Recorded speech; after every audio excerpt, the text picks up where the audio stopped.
How may I be of assistance to you, Padawan? What is it you would like to speak to me about? Well, I suppose I have not talked very much about the Jedi I met back home. All of them, were so very invigorating. They were so very alive, so full of hope and energy and zeal. In retrospect, I can see it was a little bit tragic. Well, yes. These Jedi were going to fight the Mandalorians just after they had invaded. Many of those Jedi perished in the fighting, but to us, they seemed invincible.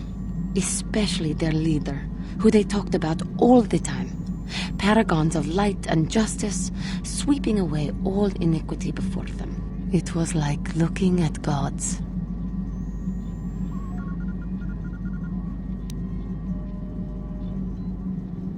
I can only assume that that was some misguided attempt at humor. I was using poetic license. But those Jedi, they were enthralling. Everyone wanted just to touch them. Some people thought it would bring them luck. Not that the peace they brought lasted very long. The Jedi left. The people grew complacent. Those who had been wronged saw their chance at revenge.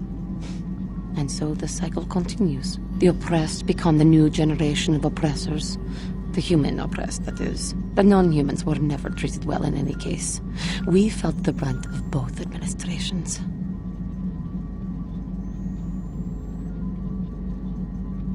Of course it was. They took their frustrations and hate out on us because the people they wanted had already fled or were too well protected. But no one looks out for the injustices we suffered. Oh no, but I am sorry. I should not have outbursts like that. Don't you see? The very fact I mentioned it means it has its influence. Anger can lead to the dark side, and I must be ever careful that I do not fall back into those ways. I thank you for your support. My outburst was uncalled for, but you did not lash back at me. You are a much better Jedi than I, it would seem. But let us not speak more of this now. We should continue on our journey. Perhaps later we will talk again.